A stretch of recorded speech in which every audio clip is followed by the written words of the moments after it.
All right. Good morning, everybody. Still morning, right? No, it's just turned 12. Good afternoon. Come on, you guys are boring. Good afternoon. Unless if you guys are mute, then we can heal you. All right, let me just start by thanking Tinashe Mugabe and his wife. Thank you so much for inviting us. We don't take it lightly at all, and we value the marriage so much. That's why we are here. And for me, this whole weekend, really, I'm just talking. Yesterday, I was at another conference. This morning, I'm here. In the evening, I'm just dealing with marriages. And one of the things that I have seen, in my line of work professionally, I'm a psychiatrist. And I've been working in the mental health space since 2002. So it's something that I've worked for a long time, 24 years now, just dealing with how humans think and how they function. So I can speak with authority in that regard. And over the years, I have counseled over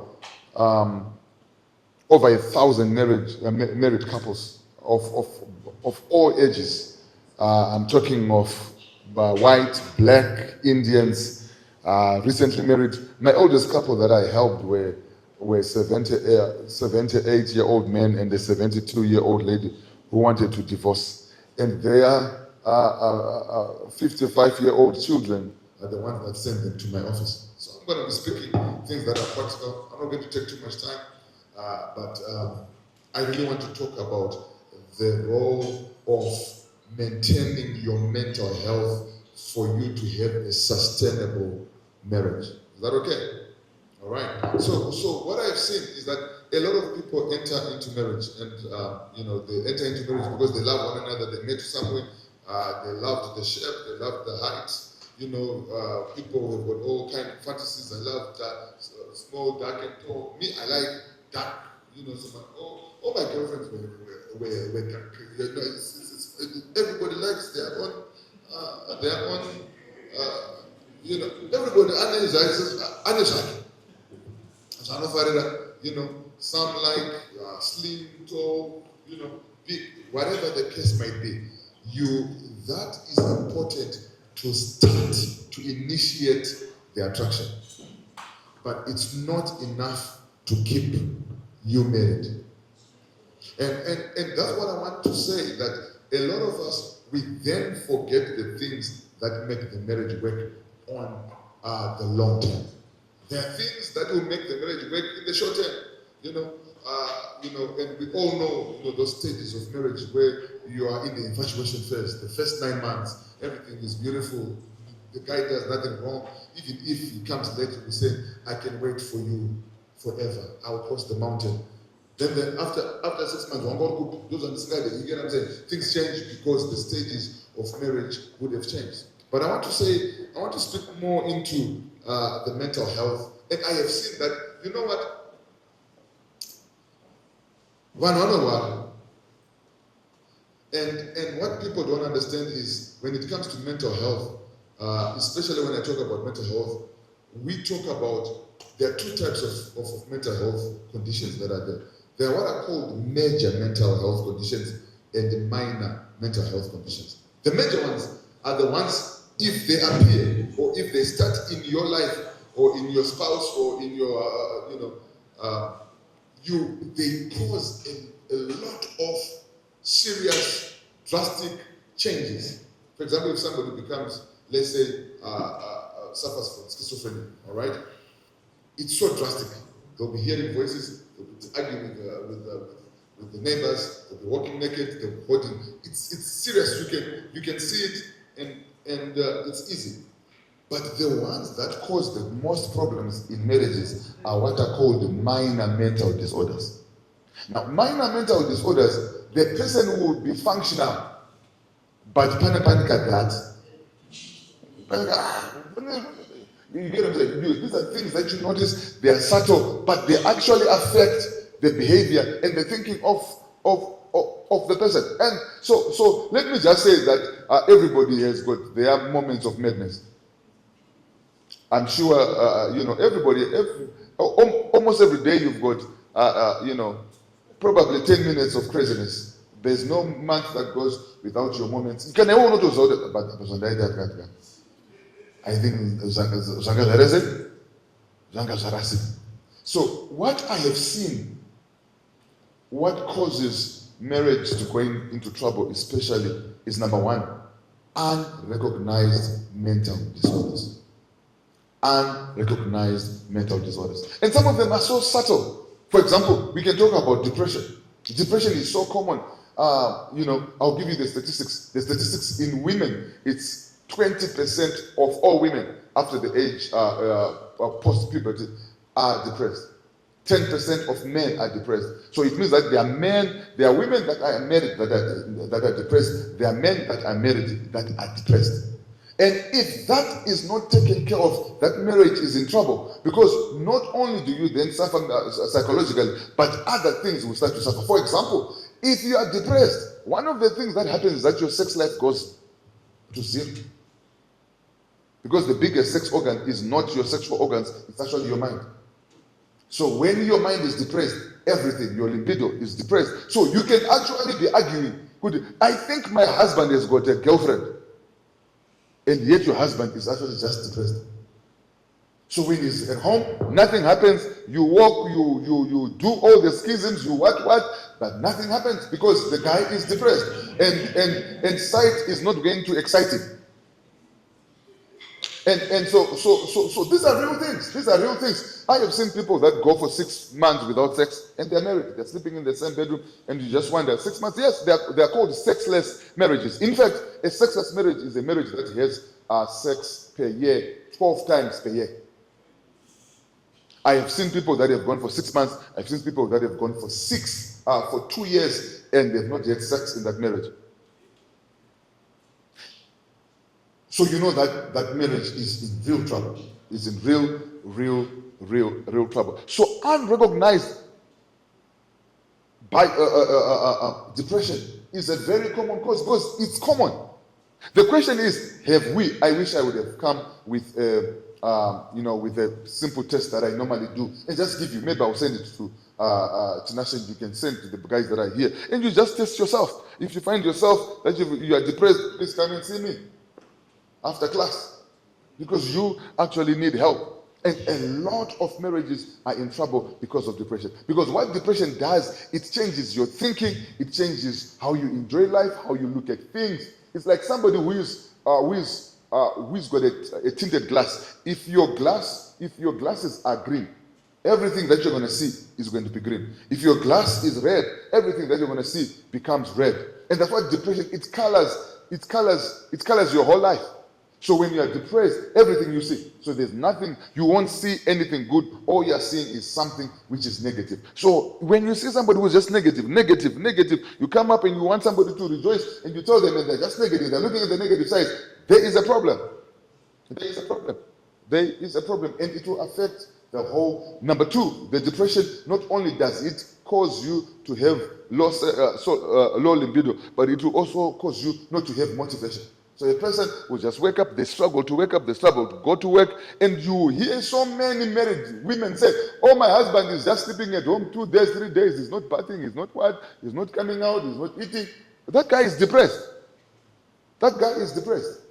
And so you can see a lot of people are depressed and they do not know it. So one of the things is we do not recognize what we call common mental disorders. And one of them is depression. The next common mental disorder, just for the sake of complicity, is to complete the list, is anxiety.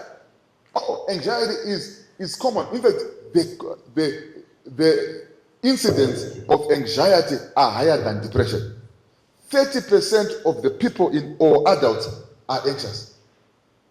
And anxious has to do with worry about the future or about things that you cannot control. So people are worried about their health, they are worried about their work, they are worried about their finances, they are worried about what will happen, judgment, shame, and all those kind of things. So it's more common. But how many times have you heard somebody that I'm anxious or I've got anxiety? But that same anxiety will cause problems in that marriage. The person is restless, they cannot sleep, especially, so some of the symptoms are, for example, for both depression and anxiety, is lack of sleep. You hear people that, handisikurara mazuva ano, ndikutomuka ndotowacha kuma2. And they think kuti uri kutorwara. We call it insomnia. Can I say something? If you are sleeping less than 6 hours, 7 hours, you are suffering from insomnia. You've got a psychiatric condition. You get what I'm saying? And here's the thing. When you don't sleep, it causes you to have poor judgment. It causes you to have memory loss. It causes you, in fact, it actually injures, because what happens is that you continuously produce a stress hormone called cortisol. It decreases your immune system. It causes you not to focus. It causes you to, to suffer. You actually become sick. So a lot of people are sick in marriages because they are not taking care of their mental health. And the things are so common. When I do this test, always, it's according to WHO. You can check it online. WHO says that an adult in their lifetime, 1 in 4 will suffer from a mental health condition. Now, don't say number 1, number 2, number 3, number 4. No, it doesn't work like that. But 1 in 4 adults at any time, they've got a mental health condition. And most of it's unknown. More so in Africa, where everybody do not want to talk about mental health. So that's why I came, because mental health is not really talked about. When people talk about mental health, they talk about mental health in others, but never talk.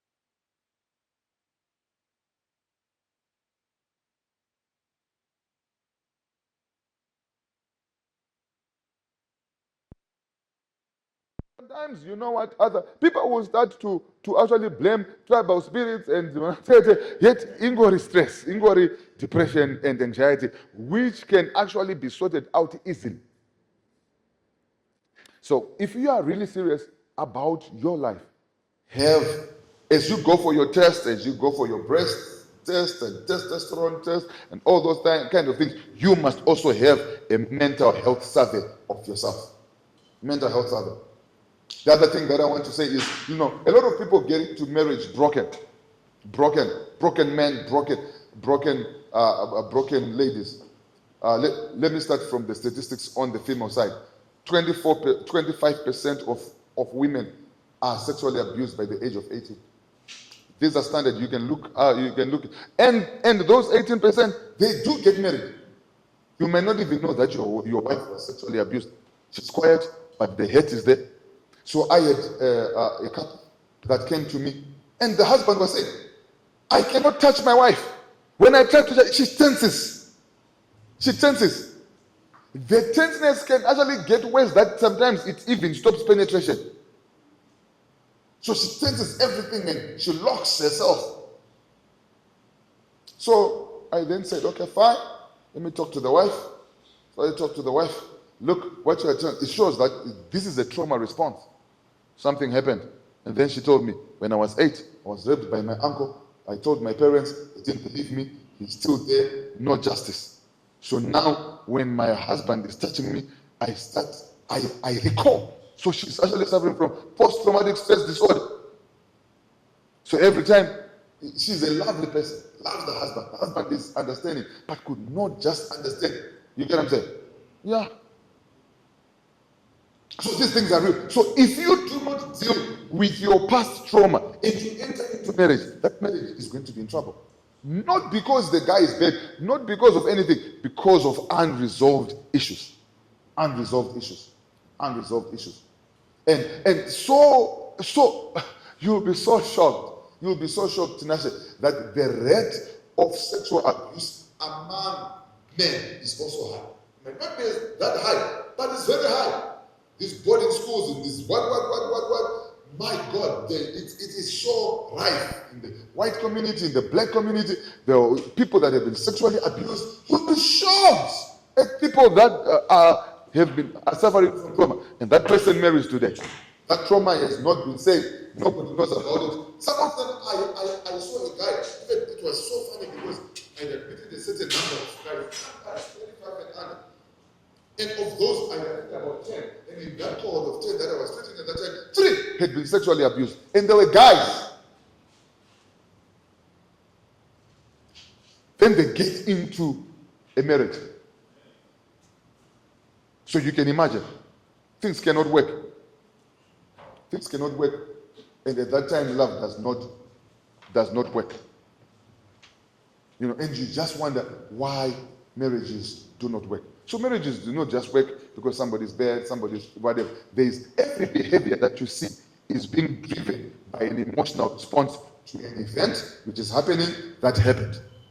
You cannot have emotions without thoughts. You cannot have thoughts without preceding events. So every behavior to me. So while people can say, this is, I'm very calm because the behavior is the end product of the whole process. What is the driver of that thing? And a lot of people are married, but they've not dealt with their pain. Sometimes you might not have the courage to speak to it. It's fine.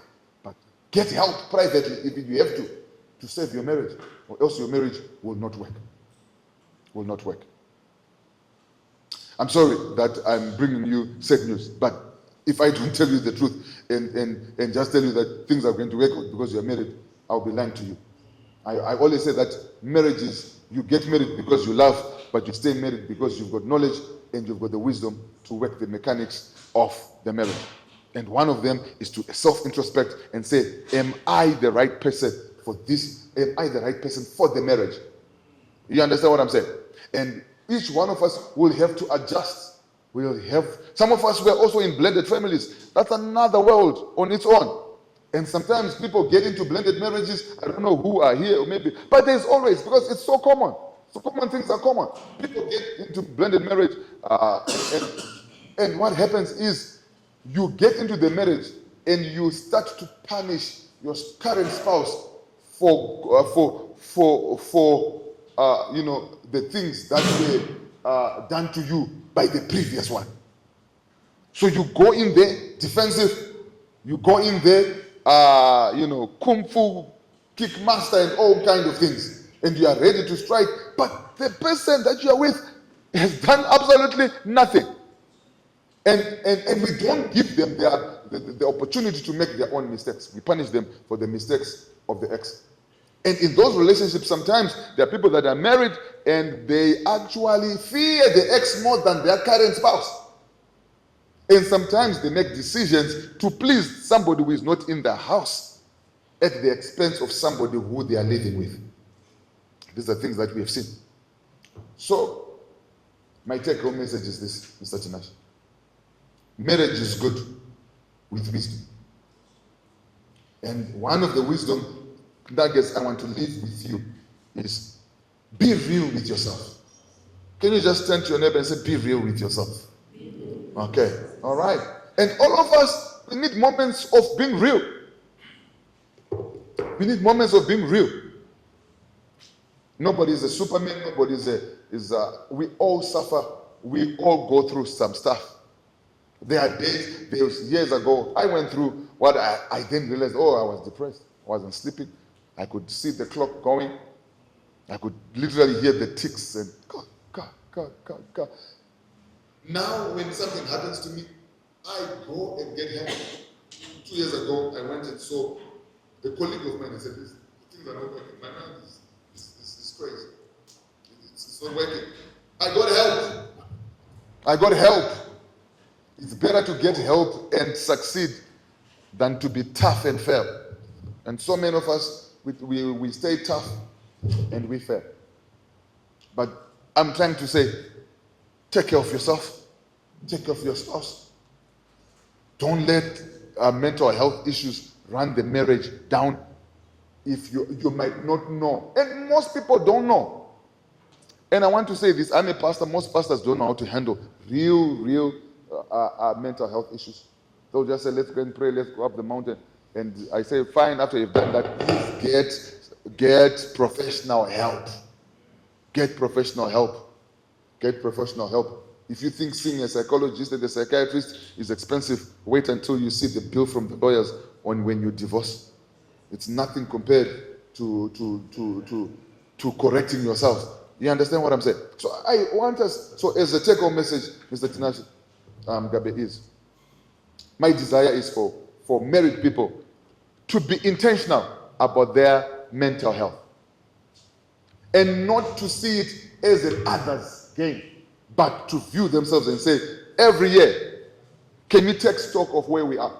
This Valentine's Day, where are we really in our mental game? In our psychological game? And if you really ask women, and women are easy, because when you ask them, good, how are things? They'll tell you it's fine. I don't take the first fine, because that one is the routine, it's parroting. I said, how are things? Usually when you get to the third one, people start crying on the third one. By just asking how, you don't even change the question. Because each question is going from a superficial Instagram questioning into a real questioning. How are things? How are things? And people start to cry. And I have seen men come cry in my office. Grown men with GT6 and all powerful and 300 series. There's one director who came to me. Powerful bank, top finance guy. He just said, Chirisa, something is happening to me. Chingon tariff. Chingon tariff. Chingon tariff. Those failure. You know, and not only that, we are growing up, our kids, and you know there's a surge of kids that they've got special needs. It's so stressful on the marriage, and people don't know how to handle that. So we've got kids, we've got in-laws, we've got all these kind of things. Marriage is a psychological war zone, and if you think it's easy, you are in for it. You must actually develop what I call emotional intelligence, the ability to survive under pressure. And it doesn't come naturally. Sometimes you need to get trained. Maybe next time I'll train you. But for now, God bless you. Take care of yourself.